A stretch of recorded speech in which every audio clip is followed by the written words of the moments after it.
Diaries of a Madman. Chapter 189. Part 2 of 5. Since my life is basically a video game, Spike picked the perfect time to walk back in from one of the airship towers. The changelings are ready.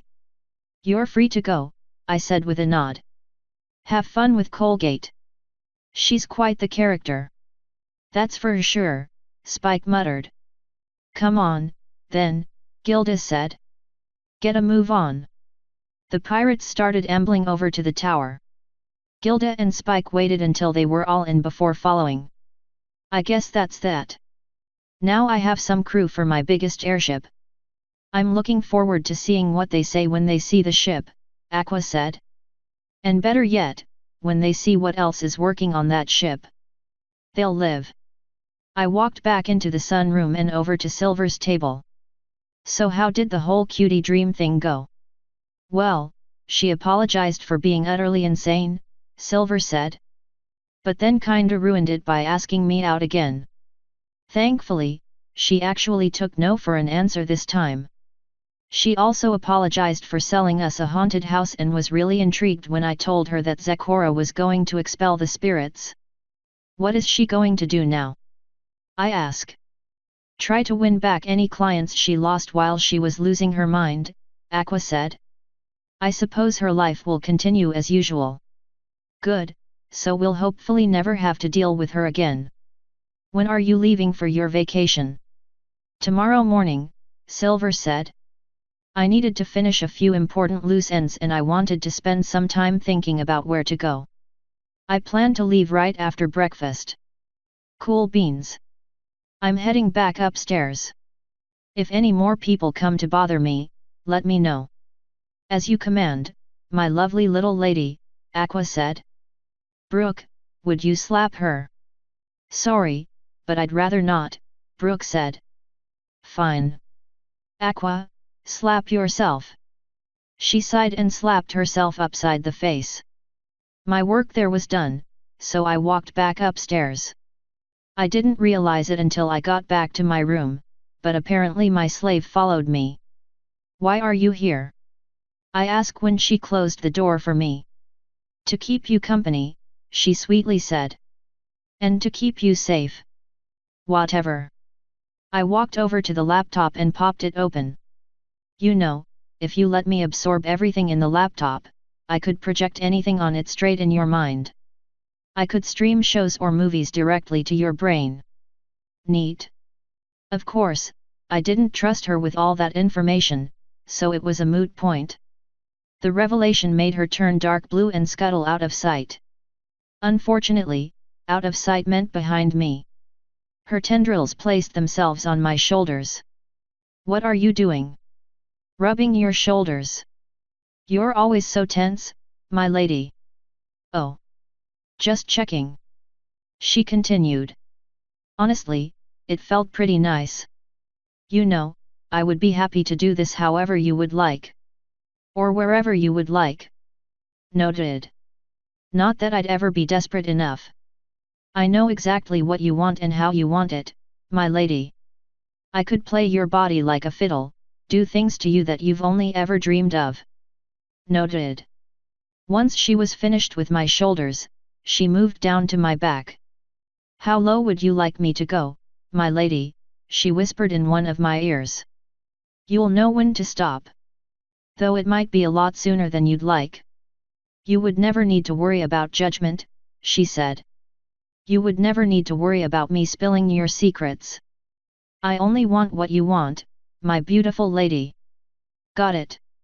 When her tendrils got to where they were no longer welcome, they slowly withdrew. Allow me to keep you warm, she said, engulfing me and turning pink. I felt fine before. Her body was starting to warm up and it honestly felt pretty nice.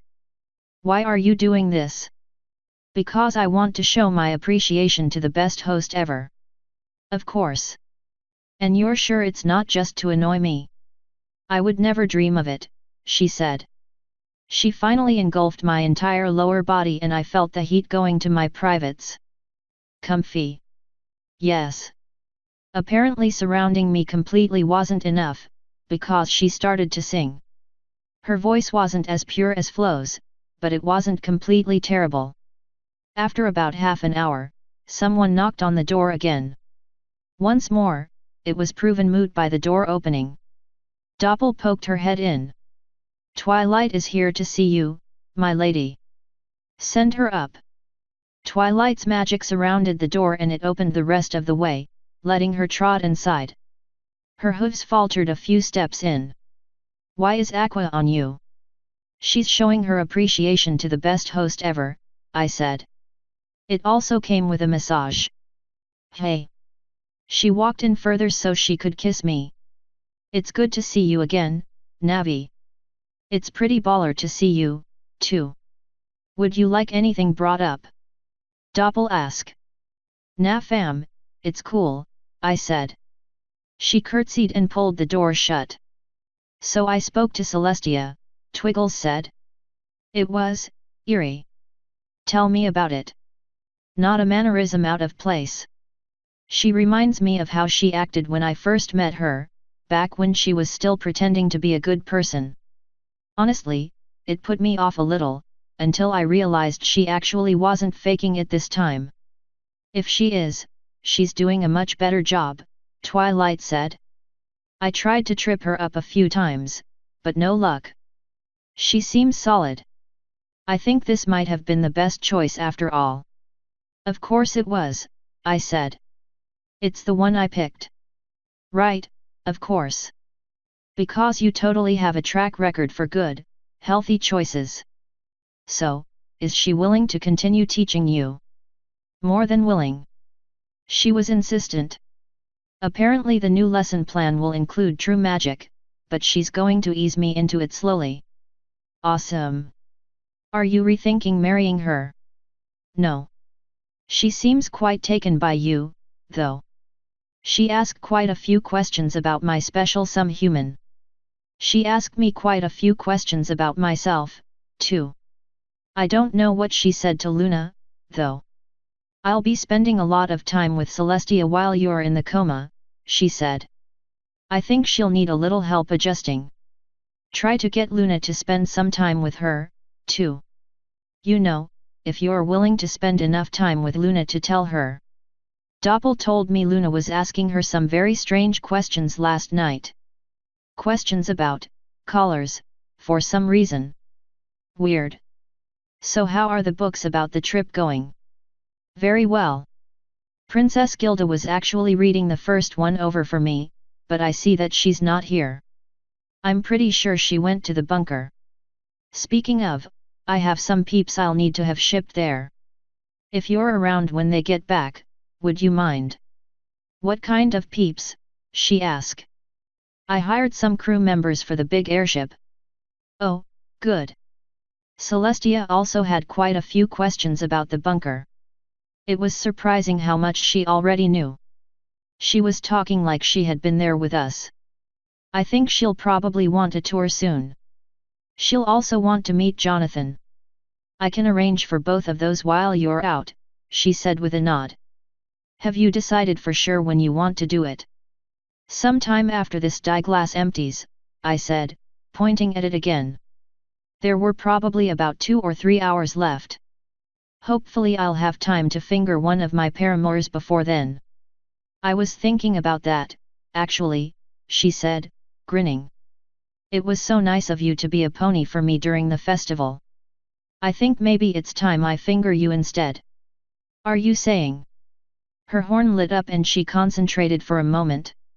Finally, it lit up much brighter and flashed. Just like that, Twiggles was back to her lovely human form. "I'm saying that it's time to hold hands, my little Navi. I don't know how, but you made that sound really hot." She carefully walked over to my desk and held out a hand. I grabbed it and let her pull me up. When she had me on my feet, she placed her hands on my face and pulled me in for a kiss. Honestly, it felt a lot better than I thought it would. "And how was that?" she whispered when she pulled back. "Nice. It was very, very nice." "Then let's see what else feels nice when I touch it." She grabbed one of my hands and tugged me along to the bed. As it turns out, a lot of things feel pretty good when you touch them right. When her experiments were finished, we ended up just cuddling. It felt right. Something about cuddling with a pony always felt like I was hugging a big dog, even if I knew better. Being able to see and touch a hot chick in my arms was something special. "What do you think it'll be like?" she softly asked. "What do I think what will be like?" "The coma. You seem so gung-ho about doing it, but I wonder if you've really considered what might happen." "Why would I do that?" I ask. "It would just make me not want to do it." "Is that so bad, though? If you escape, you'll be different, Nav. And we can't know how different you'll be." And, she sighed and her horn lit up. For some reason, I thought I heard someone squeak. "And I honestly don't know if I'd trust Taya to save you." "Fucking tell me about it." "She's a complete..." "Wait, you are using a magic jamming spell, right?" "Right." "Good." "She's a complete psycho who still wants into my panties so bad that she almost can't contain it."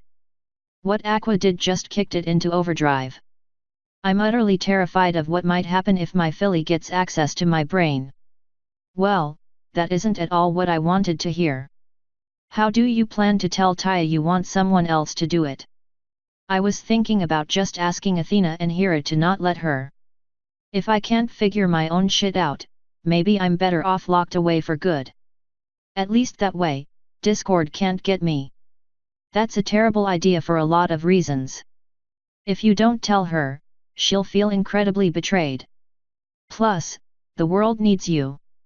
You can't just run and hide because you're afraid of what you might become with outside interference. You knew it was a possibility going in and you thought you could trust Taya, but now that you know you can't, you need to find someone else who will be able to help." "Well, that's kind of a tall order," I said. "I need to find somebody who would be willing to enter a coma to save me and who isn't completely batshit crazy. It also has to be someone who has a decent opinion of me, doesn't have much going on, and wouldn't jump at the chance to turn me into their perfect version of me. I don't really have too many people who work for me that are sane. It doesn't have to be someone who works for you. You have plenty of friends. And more to the point, it doesn't necessarily have to be one person, either. If Taya had someone else to rein her in, would you trust her?" "Depends on the person reining her in. There are a lot of things that I don't want to become." "Well, it has to be some pony you trust. Some pony reliable. Some pony that Taya will listen to. Some pony who really knows you and is willing to do whatever it takes to help you." "I think I might know just the person," I said. "Rainbow Dash would love it." I was thinking. "I dunno, closer. Say, the perfect mare for you." "I don't know anyone like that," I said with a shrug. "All I see right now is the perfect human for me." That actually gave her goosebumps. "A part of me likes the sound of that," she said. "Something only we share. I don't see Fleur ever becoming human for you." "Mooney does, though." "Well, I don't think you'd want Chrysalis deciding who you become." "I dunno. I'd probably be a lot more confident." "As if you ever lacked confidence for anything." She stole a kiss and pulled away with a giggle. "Lady Navarone says what she wants to who she wants. Everyone knows it. You're the most confident person I know. It's pretty much all a sham designed to hide tons and tons of insecurities," I said. "I'm constantly a nervous wreck on the inside." "Well, I think of anyone here in Equestria, I might well know you the best. Aside from Flo, that is." "How can you know me the best?" I ask. "You thought I was confident." Yet. I know you well enough to know what you want to be. Or at least, I know you well enough to know what you need to be. Yeah, that's the problem. I don't want to be who I need to be, I want to be something that'll make me happy." "Well, that's what Taya will be for. I'll just be there to make sure she doesn't do anything you'd regret." I have something of a moral problem I've been working over in my head. I feel like I already know the answer, but new opinions are nice. Would it be morally wrong for Aqua to remove Taya's lust for me? That is a very interesting question, she said. Hey. I thought if Aqua might be able to fix her mind up a little, I could trust her a lot more. Now that Taya is effectively immortal, we're going to need to do something about her personality. I do agree that her crush is problematic. I'm just not sure forcefully changing her mind is the right way to fix it. Some of her other behaviors are erratic, but again, forcing her to change seems like a little much. And if she ever realized you did it, her trust in you would be gone. That's why Aqua would wait until Taya finishes up her new regeneration seed. If she ever finds out what we did, we can just kill her and start fresh. What? Kidding. Although, she slapped me. Fine. I thought violence was never the answer, Twilight. Then why are you suggesting murdering your filly? Well, if violence works for you, I don't see why it couldn't for me. For some reason, that made her sniff angrily at me. I think I should tell Doppel on you. I'm sure she could come up with a suitable punishment. Doppel is cruel and unusual. She would torment me far beyond what I deserve.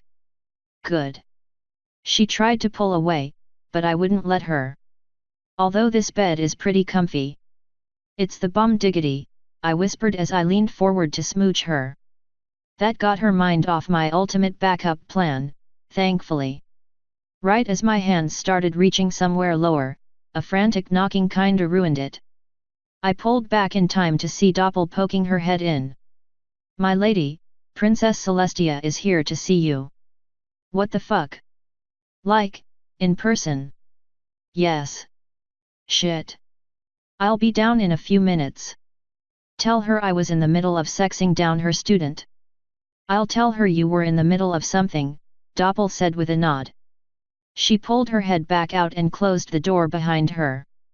Great, I sighed, my shoulders slumping. Now I have to deal with this. I'm surprised she came all this way personally, Twilight said. End of part 2.